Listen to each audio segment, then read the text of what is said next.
Welcome to the Go Shout Love podcast. I am Seth Carnell. We have another great conversation ready for you today. We are with Pastor Shane and his wife, Amy. They are the parents to Chase, a little boy who has polymicrogyra, refractory epilepsy, microcephaly, quadriplegia, cerebral palsy, and that is just to name a few of his diagnoses. With us also is Chase's wonderful big brother, Nathan. Now, this adorable 5 3/4-year-old gives us a look into being a big brother to a special kid like Chase. This conversation is full of honesty and authenticity surrounding the challenges, not only emotionally, but spiritually, dealing with grief. And it also gives a glimpse into raising a sibling to a kid with special needs. We recorded this in a hotel room where there was apparently construction to be done just outside the building. There is some background noise, but to be honest, I think Nathan enjoyed watching what was going on while we were talking to his parents. Along with myself is Jessica Santo, our family relations director and talented photographer. Please take a moment to rate and review us on Apple Podcast or wherever it is that you listen to help us continue to shout love for families like this. He's an awesome kid. Look how wide his eyes are now. He's such a love. I know. He's loving that Capri Sun. Yeah, that's right. Hey. So since that time when you guys received a diagnosis or some sort of mentioning from the doctor, what's been the biggest challenge that you guys have faced? Maybe there's a particular moment, or if not, just what has been something that cut out. Sorry. Just what's been a challenge? There's a lot of challenges, right? It's 24/7 care and all of those things. I think the biggest challenge and I just speak as a dad. Yeah, please. The biggest challenge is watching my child suffer often and not being able to do anything about it, and not being able to fix it, not being able to help him other than get him his medication, take him to the hospital, but there's no cure for any of these things. And so watching him suffer as a helpless little boy and not being able to fix it, that's probably my biggest Mind if I ask what you do to help cope with that? I internalize a lot of things, I developed peace, and again, I'm a pastor. My faith is very important to me, and so I came to peace, just understanding that this is what God had for us very early on, but it is very hard to have peace when you watch a child suffer and hurt and be have his body, torture him. And there's not much I can do about it. How did you find that peace? And I think specifically as a pastor, and maybe you have a kind of a better way of explaining this. I know that some people, it's something that they struggle with in their faith when things like this happen and they see kids struggle. So what would you say to someone who is struggling with their faith because they're seeing their child struggle? Well, it's just as I had peace, what I mean by peace for me was just I'm very okay with him not being able to do certain things. Very okay with that kind of stuff. I don't know if you ever come to peace with, okay, I'm probably going to outlive my child. Right. I don't know if you ever come to peace with watching him seize and be tortured by it. That stuff is very, very difficult. Yeah. Well, what I came to peace with was, one, I do believe that it's part of God's plan. I do believe that God's plan is better than my plan, even though I can't always see the tangible evidence of that. And so I think faith in the sovereignty of God, knowing that his ways are better than mine, gives me confidence that he's got a plan and he's going to redeem this situation in a way that's far better than what I could come up with. And so without that, I think it'd be very hard to develop any kind of peace because it just seems so apart from God and his plan. It seems so gratuitous, like what's the purpose type of thing, to have your child suffer. How do you guys handle all of this as a couple with each other? It was hard in the beginning, I think, just because we handled the news of his diagnosis so differently. We grieved very differently in the beginning.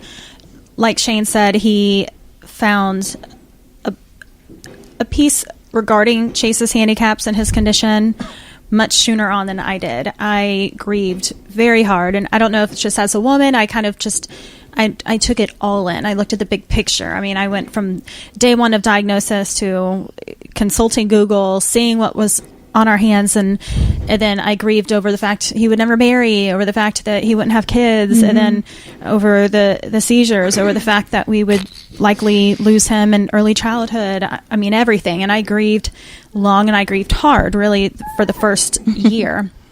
So I think we were on different pages a little bit because everyone grieves differently. Everyone handles these things differently. And Shane, part of that's just our personality too. I mean, that's true. I'm kind of quiet, reserved, stoic, and Amy's everything but that. Where your heart. That's true. So that is true, but it's a good team though. Yeah, because when she's, I have to let her be her, and then, very rarely are we both in a down place at the same time, and so we can. And the times whenever Shane has kind of crashed and had a hard moment, I've been able to hold it together at those times, and vice versa. So it's brought us a lot closer, I think, as a couple, going through this together. And sometimes you just have to sort of step back and just laugh about your situation a little bit too. I mean, like when you just take it all in and you look around our living room and it looks like a hospital. Right. You walk outside. We never thought we'd have a handicap van. Yeah. Yes, this is us. It's just, you got IV bags and an IV pole and just all this stuff everywhere. And you just have to step back and say, we're okay, and we got a crazy life. Nathan, you come over here. I want to ask you a couple questions. So you, Nathan, are how old? 5.5. 5.5 or 5 3/4? 5 3/4. So what's your favorite thing about your brother? I love him. I love him so much because he's a special needs baby. Yeah, and that is special. What does that mean to you? With him being special needs, what does that mean to you? It means that that he's just awesome. I like that answer. What does that mean for you as the big brother? You have to do a little extra. What do you do extra for your brother? Help my mom. How do you help her? By getting her a diaper because he always does poop a lot. He does poop a lot? Hey. How does it stink? It does? Yeah, it's probably pretty smelly. How does your brother eat? By a G tube and someone cutted a hole in his stomach so he could so the person who did that could put something in him and then have a tube to make food go into his body. So he eats a lot different than you. That's kind of cool. So what do you want to see Chase do in the future? What's something that you want to do with him? If he was a normal kid, I would want to play with him and help him learn to read. Oh, that's a good answer. I bet you could find somewhere to play some baseball with him. You like to play baseball, don't you? Mm-hmm. And you're going to be a first baseman? Yes. I like it. And who's your favorite team? Dad's over here.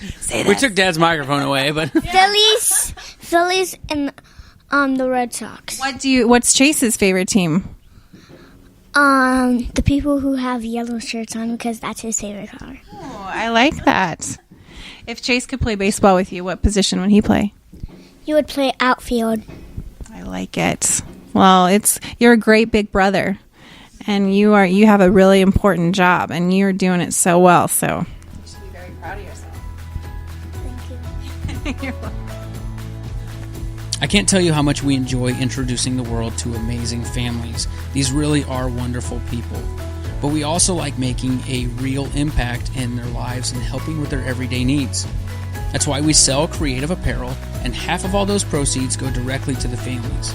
So head over to our website, goshout.love, and purchase a t-shirt, a mug, a hat, or more. And each purchase in May will help cover the cost of a stair lift for Chase. You can also start a monthly subscription and shout love for great families every month. Use the discount code podcast at checkout to save $5 on your first order when you start a subscription.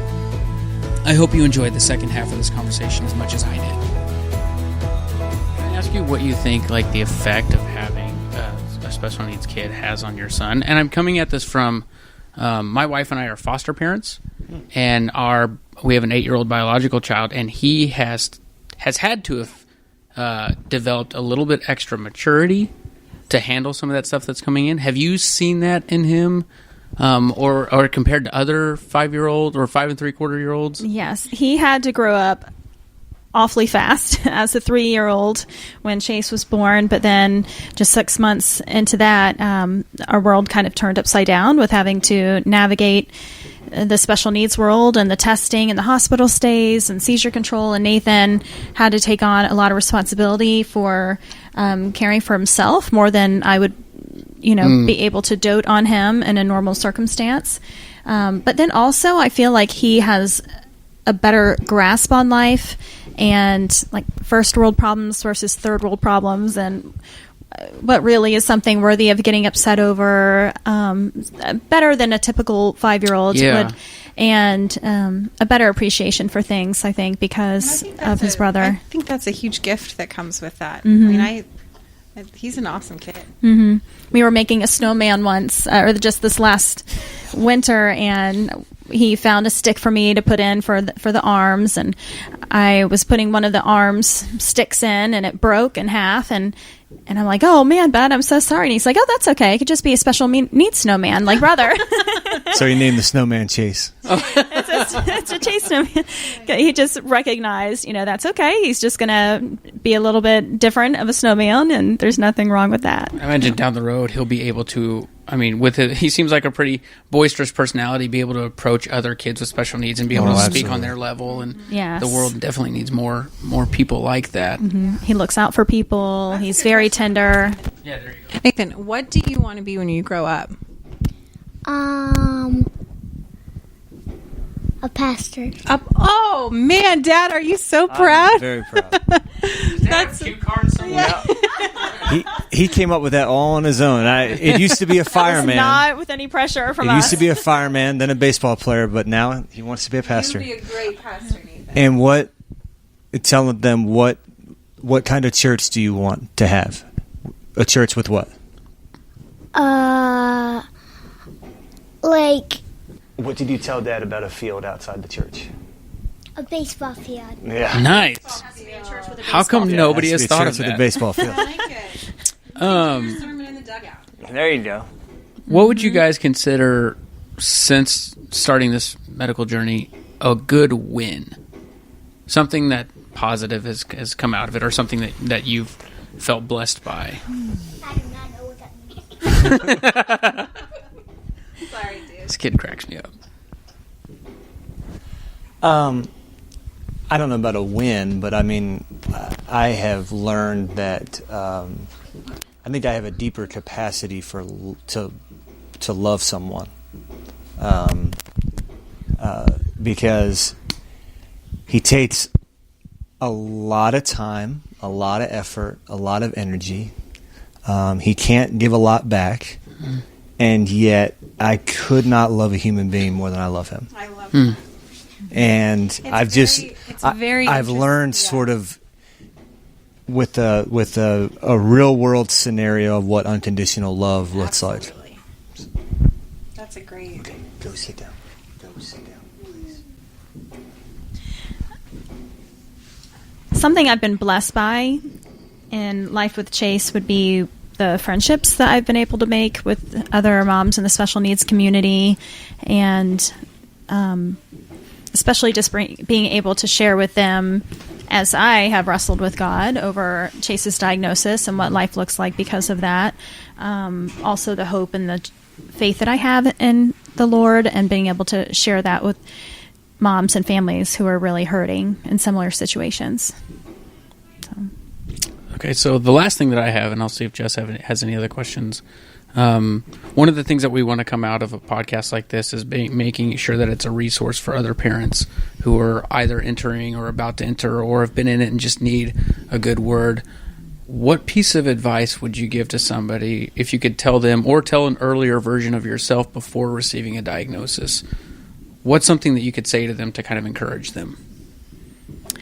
I would say that it does get better. Not that it does get easier, because it may not, but you get stronger and you accept it a little bit more as time goes by. But you will adapt to your new way of life, and you'll find an incredible love for your special needs child that you never thought possible.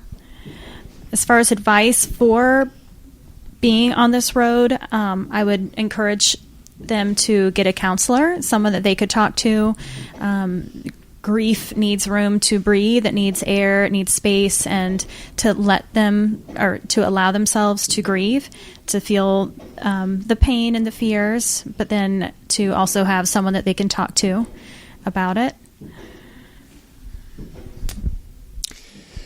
Yeah, I would say, as parents, we have a responsibility to care for our children the best that we can. And so, yes, plan and research and all that stuff, but at the end of the day, in the big things, we really need to trust the Lord.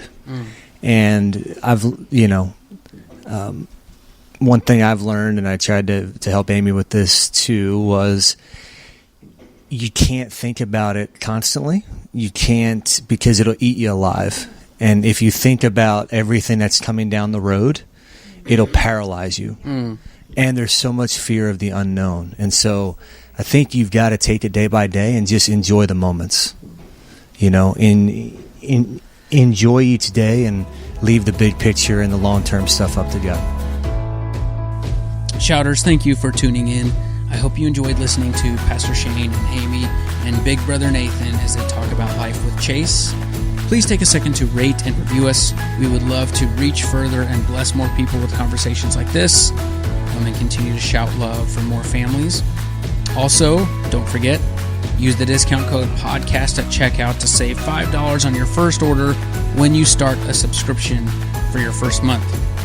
And if I could give you one last charge of something to do after listening to this podcast, it's just to go out and continue shouting love. Thank you.